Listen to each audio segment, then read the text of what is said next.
Senator Bato, your warrant of arrest is out. Huwag ka pakidnap. Insist that you have the right to be brought before the Philippine court first. Yan po mga kapartner, ang post po ni Attorney Harry Roque, na si Attorney Harry Roque, isa rin po siyang I think kinikilala din po siya yatang member ng ICC, Isa sa mga lawyer. Attorney. Oo. Attorney, no? Ito. Sa pulisya na attorney. Sige, ang tanong mga kapartner ito. Posible kayang totoo ito? Kasi si Attorney Harry Roque ay isang accredited, accredited, ICC. accredited ICC lawyer. And, syempre, hindi natin maisasantabi na mayroon siyang access sa information from ICC kung sakasakali magiging pangalawang Pilipino kaya si Senator Bato na ibibigay ng gobyerno ng Pilipinas sa ibang bansa para litisin. Saglit lang, partner. Doon muna tayo sa unang tanong. Ang ganda nito eh. Isa muna partner, yung unang tanong muna partner. Isang tanong lang muna. Isang tanong. Pahirapan mo naman kami sumagot eh. Baka malilito na yung mga viewers natin. Dito Isang tayo sa tanong. posible. Oo. Sandali bago mo sagutin yan. Hindi, si Ano ko Badong. lang kay partner Buds kanina, sabi niya kasi, Partner, wala kang mic. Ayan. Nadali. Nadali. This is Ice Anyos. Kasama natin kagabi. Partner. Papel. Kasalanan ng papel. Wala ba akong mic kanina? Partner, ulitin mo kasi hindi narinig ng Hindi narinig ng audience. Yung tanong na lang. Okay. Yung tanong na lang, partner. Kaya pala nakatingin si partner Buds sa akin kanina. Sige, tanong na lang. Posible kayang totoo ito? Kasi si Attorney Harry Roque, isa rin pong accredited ng ICC lawyers. Okay. Okay mga kapartner. Kasi alam niyo ho, itong post kasi ni Attorney Harry Roque talagang babala kay Senator Ronald Bato de la Rosa. Ang sabi niya, ICC warrant is out. Bato, wag kang magpakidnap. Correct. Lumaban ka, Bato. Diyan sa Philippine Court. Kailangan madala ka muna diyan sa local court. Kasi nga naman, Nako. ang nangyari kay Tatay Digong, gusto nilang ulitin kay Senator Bato. Sa nakikita ko, partner, may basihan si Attorney Harry Roque. Meron na talaga yan, partner. Bukod yan partner sa dahil nga sa nasa ICC siya ngayon ay nasa daig, di ba? Correct. At sinabi na rin ni Boyeng, sabi nga ho ni partner Badong, pag sinabi ni Boyeng, lahat nagkakatotoo. Di ba, ka-PL? Totoo yan. Ito, partner, ang ganda na sinabi ni Attorney Harry Roque. Nadalhin mo yan sa Philippine Court. Ipag-iitan mo na dapat sa Philippine Court ka muna bago sa banyagang hukuman. Partner, mahirap yan, partner. Kung sa isang ma-influence ang tao kagaya ni dating Pangulong Rodrigo Duterte, hindi nga dumaan sa ating bansa para dito siya unang litisin. Si Bato pa kaya? Si Bato pa kaya? Sino si Bato? Bato yan. Ganun lang. Partner Dan? Well, alam na natin yan. Ako, naniniwala ako dyan na etong si Senator Bato de la Rosa ay meron ng warrant of arrest. Imagine, isang... Alam mo? Ayon kay Secretary di ba? Tinanong mo, sinagot namin. Di ba? Ayon kay Secretary Boying Rimulya, hindi magsasalita ng kwentong kanto at barbero ang isang abogado. Correct. At merong posisyon na iniingatan. Correct. Kumbaga yan ay nadulas lamang yan. Ito hong si Secretary Boying Rimulya at si Secretary Ombudsman Boying Rimulya, kilala po kasi siya na mahilig po sa camera. Prisco, no? Oo, sa Vlogger press na lang siguro siya. I remember, again, uulitin ko, ito si Ombudsman Rimulya, naalala ko to na fake news to, doon kay Kataroho Anong sabi ni di ba sabi niya, hindi, okay na yan, nabubulok na, nandiyan sa loob ng Poso Negro yan, sabi niya, di ba? Decapitated na yan, ano na yan, nandiyan si Kataroha dyan sa loob, confirm yan, sabi niya, di ba? Nakuha ng buto. Tapos nakakuha ng buto. Anong buto? Chicken Joy. O, di ba? Sabi niya, di ba? Chicken Joy.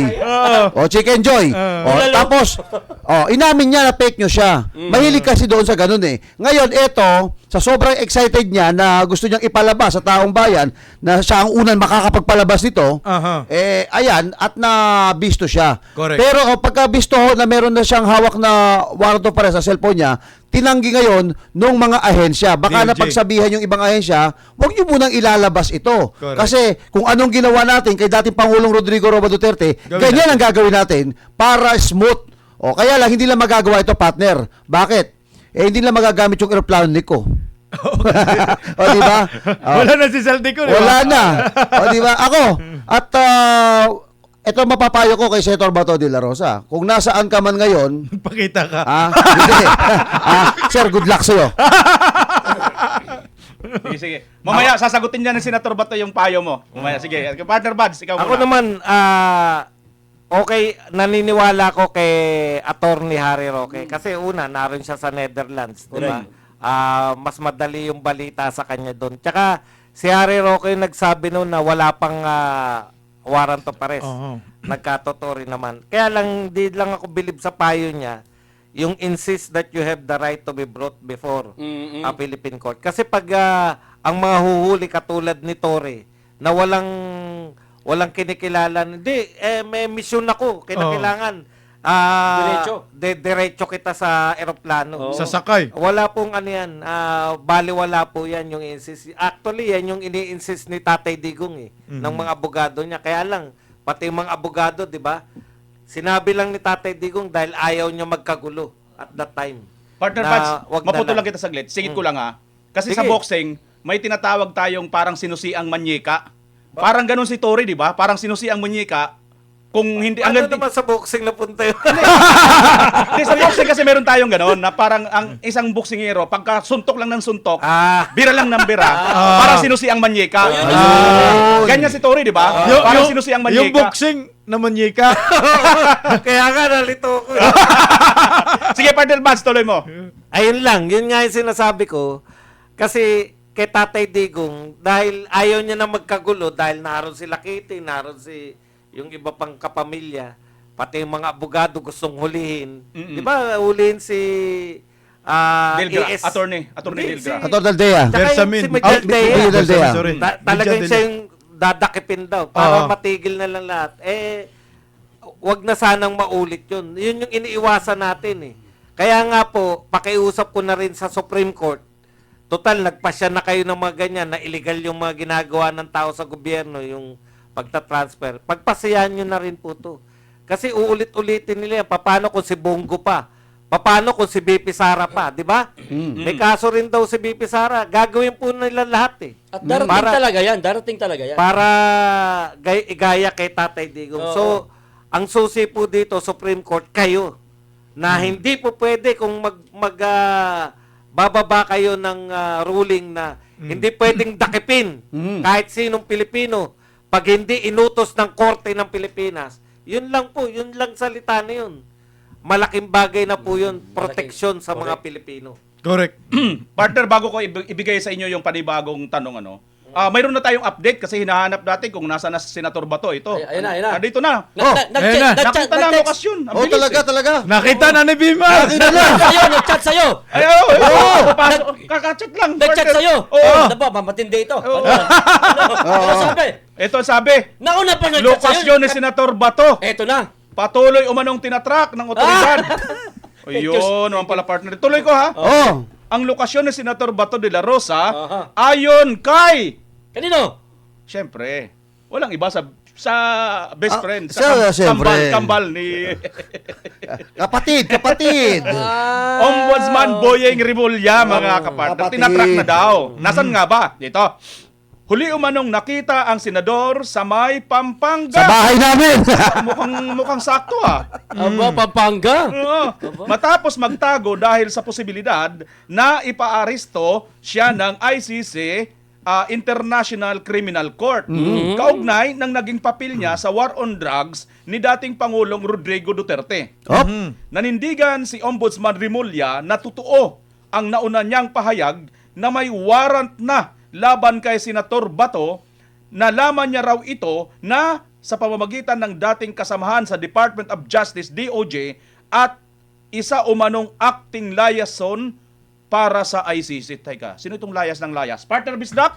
Alam nyo po, isang nakakatakot po itong ginawa ng gobyerno ngayon. Isipin mo, yung isang senador, Bato de la Rosa, may tracker team na gumagawa. Isipin mo yan, walang kaso, partner, ha? Oh, wala pa, pero may tracker team na. Pero may tracker team na. Ganong katindi itong gobyerno. At nalukit na nila, partner, ha? Oo. Ano? Oo. So, meron talaga silang masamang plano kay Senator Bato, nagagayahin yung ginawa kay former President Duterte. Alam nyo po ba, wala po tayong tinatawag na extradition treaty sa ICC. Wala tayong ganung batas. Ito ngayon ang ipinaglalaban ngayon ng kampo ni Senator Bato de la Rosa. Kasi ang extradition treaty, ang mag-uusap yan ay dalawang bansa. Mm. Bansa to bansa ang pinag-uusapan. Pero ngayon, ang naghahabol ngayon dito kay Senator Bato ay ICC. Mm. Ang ICC ay hindi siya bansa. Siya ay isang international organization. So pag ang pinag-usapan extradition treaty sa pagitan ng ICC at Pilipinas, wala talaga. Wala. So ibig sabihin, hindi ho po pwede si Senator Bato ipadala sa International Criminal Court. Gagaya rin yung nangyayari kay Tatay Digong. Dapat hindi yon. Yan ay maliwanag na paglabag sa saligang batas. Oo. So ngayon, ang dapat bantayan ni Bato, bakit may tracker team na sa kanya? Yun. Bakit binamanmanan siya ngayon? Na sinabi mismo ni Buying, mantakin mo, sino nagsabi? Ombudsman. Ombudsman mismo. Ombudsman mismo. Hindi ha? yan trabaho ng ombudsman. Hindi. Ang trabaho ng tracker team, ang may gagawa dyan ay NBI. Under the Department of Justice. Oo, Department of Justice. Actually, partner, Na- yun nga, ayon daw ito sa kanyang kakilala sa DOJ. Oh, Kasi gagaling siya dyan, eh. Liaison. oo, liaison. Pero bakit sa'yo nag-a-announce? Ang trabaho ng ombudsman ay bantay tanod ka, magbantay ka sa mga kinukurakot na kaban ng bayan sa flood control. Bakit nakatutok siya kay Bato, partner? Anong kaso ni Bato? Yung EJK daw sa war on drugs, hindi naman pagkukulimbat ng pera, partner. Para ang ombudsman ay papapil at mag-press con at ang topic ay si Senator Bato de la Rosa, partner KPL. Hirap na hirap silang hanapin si Senator Bato, partner. Oh. Bakit, partner? Nagpasugba-sugba man lang yan doon sa isda sa Santa Cruz. Pero tracker pa sila nalalaman nanda sa Santa Cruz na si Bato. Nag-ihaw-ihaw lang na isda. Pero partner, di nga sa totoo lang, no? Sino ang isang Senator Bato de la Rosa para magbuo pa talaga sila ng isang tracker team? Correct. Para hanapin. So, maliwanag to, partner.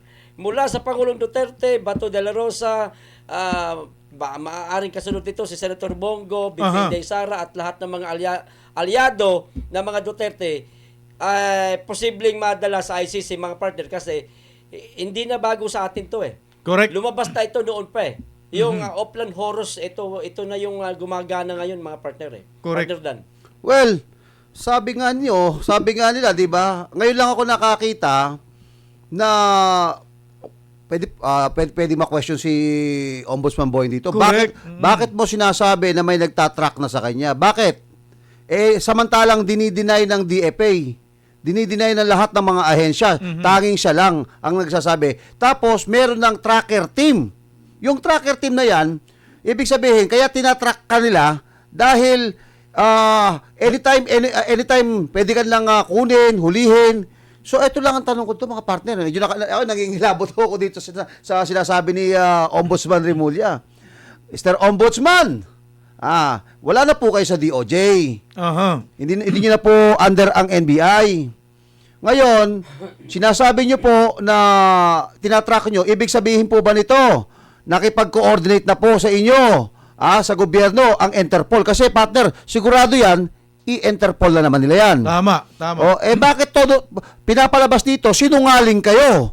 Kasi tingnan nyo, kapwa nyo sa gobyerno, lumalabas dito, Ombudsman Boy Remulla, nagbibigay kayo ng maling impormasyon kasi nilaglag kayo ng ibang ahensya, kamukha ho ng DFA, sinabi lang, wala namang warrant of arrest, pero kayo, naninindigan kayong meron.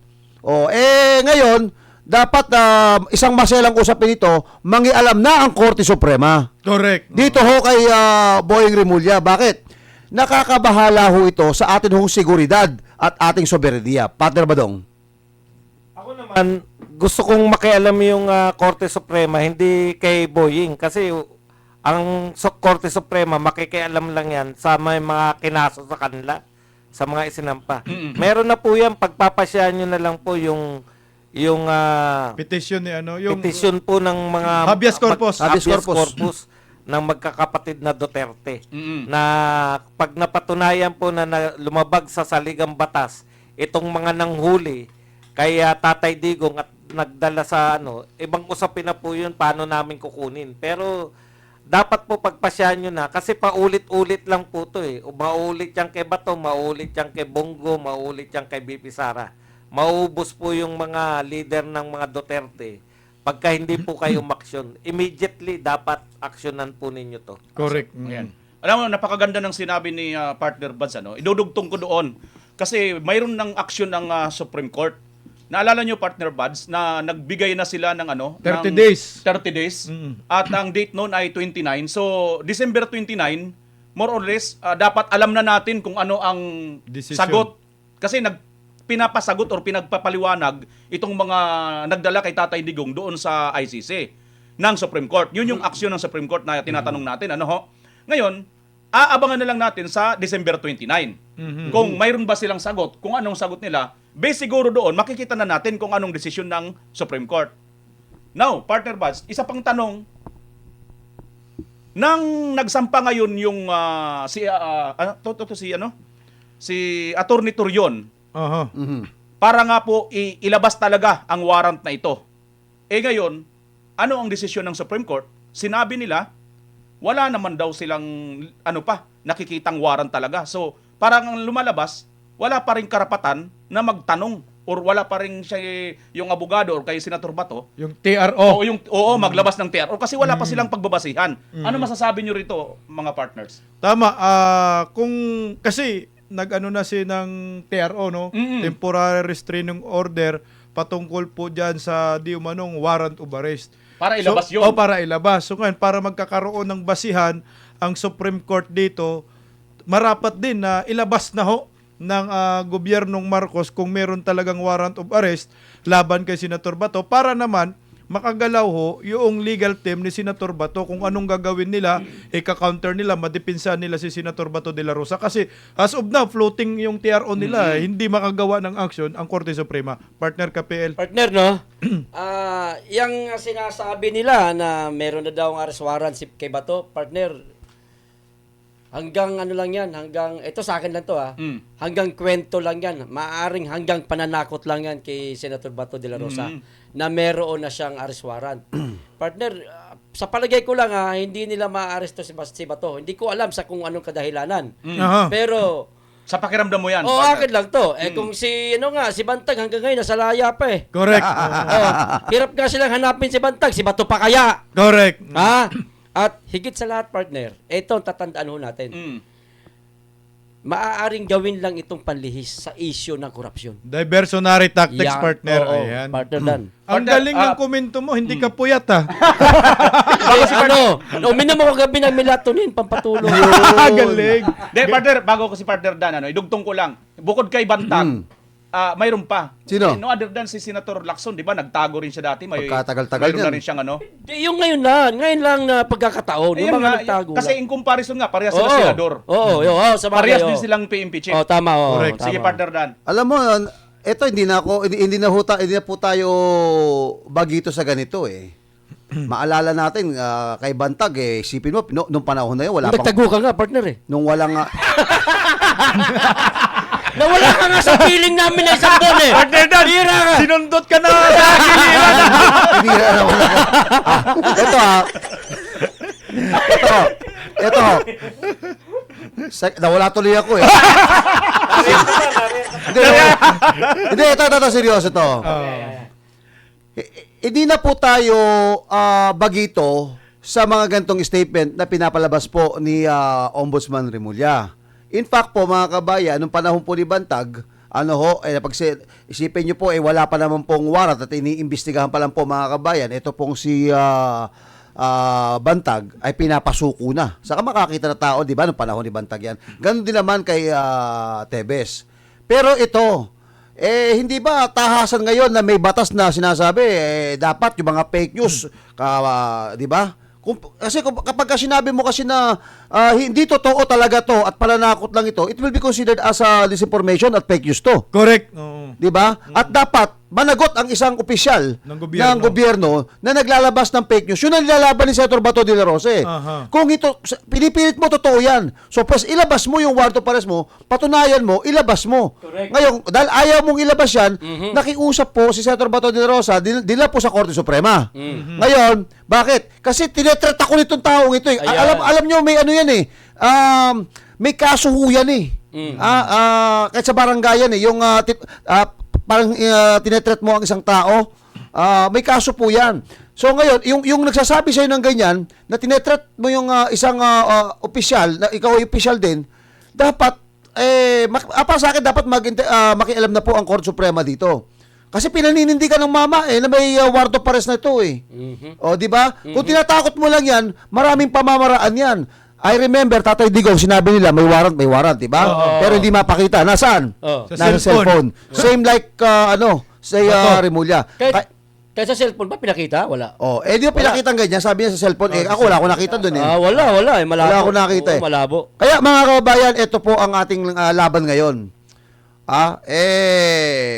Alam po nila, papalag po ito. At inaniniwala ako, Senator Bato de la Rosa, dating chief PMP yan. Yan. No. May kamandag pa sa mga kapulisan yan. Correct. May connection pa yan sa intelligence. Correct. Kaya naniniwala ako, alam niya na may nagsabi na rin sa kanya na, Senator, may warrant ka. Maaari, Basta lang ako ng isang reaction partner sa ating comment section. Sabi ni Pung Fanatics, paano ilalabas yan? Kikidnapin nga katulad ng ginawa kay PRRD kung lilitaw si Senator Bato. Yun partner Buds. Ako ang hinahanap ko rito yung reaction ng Senate leadership, no. Isang senador yung nagdedelikado na mapunta ron, no. Wala silang Ampaw yan, partner. O nga, yung kumbaga parang bakit Official statement. ayaw nilang proteksyonan si Bato. wala Yun, wala silang ginagawa. Kasi kung ako ang Senate President, ang una kong gagawin, ako yung luluho, kasi mataas ang posisyon ko. Aha. Ako yung magpepetisyon sa Supreme Court para proteksyonan ko si Bato. Correct. Yun lang, kasi yun yung siya pa nga yung nag-iintriga kay Bato na Mag-file ng sa work, ethics no complaint. pay, 'di ba? Yung mga no work no pay na kinakailangan niya magpakita. Oo. Sa tingin ko hindi dapat ganun yung inaasal ng isang Senate President. Dapat parang tatay yan 'di ba? Pag yung anak natin sila na may kasalanan, kampi pa rin tayo. Correct. Hindi natin nakikita yun sa leadership ng Senado. Yun po ang namimiss ng isang, kasi kung tutusin, ang taas po sa tungkulin ng senador para ganyanin lang ng kung sinong mga tao. Para i-threaten ka lang na hulihin ka namin. Sino kayo? Correct. Ombudsman? DOJ? Sino kayo? Senador ako Correct. Pangatlo, actually, ang senador po, pangatlo po yan sa pinakamataas. President, Vice President, Senador. Ganun po sila kataas. Pero kung i-treat sila, hulihin ka namin. Kasi ang treatment mismo ng leadership nila, banban, palasunod, tuta. Partner, ito pa. Ito ang literal ngayon na nangyayari sa Senado. Ito yung, kung noon, minority block at saka majority block. Natural yan, medyo may kaunting, nag-i-spark yung dalawa na yan May kaunting kontrahan yan. Kumbaga, ito yung check and balance, mga partner. Pero ngayon, iba na. Talagang hati ang Senado, partner. Oo, hati. Hindi lang minority block, majority block, kundi talagang Duterte block at saka masasabi rin nating Marcos block ika nga, mga partner. Partner, bibigyan lang ako ng kunting dito sa Senado Tama nga yung tungkol dito sa leadership na sinasabi nahanap ni partner Buds. Una, itong si Senator Tito Soto bilang isang Senate President, wag sana siyang parang tila baga papakita niya na parang maghuhugas kamay siya. Na parang wala na siyang pake, no kiber siya sa kanyang mga nasasakupan. Wag naman sana ganun kasi mapanganib ito, partner Bads, at mga kapartner, sa mga susunod pa, magkakaroon na ito ng precedents na, pwede naman pala pagka Senate President ka, kung sino lang ang kakampihan mo at papanigan mong issue, doon ka na lang. Total, nangyari na yun kay Senator Tito Soto eh. Pwede rin natin gawin yan kung tayo magiging Senate President. Parang gayahin sa susunod na mga Senate President. Partner Bisdak, ano pang may dadagdag mo? Parang sa akin yun nga rin po yung kini-question ni Senator Alan Peter Cayetano na hindi rin niya masisisi si Senator Ronald Bato de la Rosa na hanggang ngayon ay hindi pa rin po nagpapakita kahit wala pong warrant of arrest, walang kaso. Dahil nga, ang gusto lang naman ni Senator Bato, yung assurance Correct. na mabigyan siya ng due process at protektahan ng Senado. Nung una, mataas ang kumpiyansa ni Senator Bato de la Rosa. Sabi ni Senator, di ba? Dito ako sa Senado magtatago. At hindi ho ako po pwedeng hindi ho ako magpapahuli sa ICC. Bring it on. Yun po yung yun po yung mga statement noon ni Senator Bato de la Rosa. Siguro later on na-realize ni Senator Bato de la Rosa, tika, hindi po ako protektado ng Senado at mismong Senate President, ito pa yung magbibigay sa akin ng kapahamakan.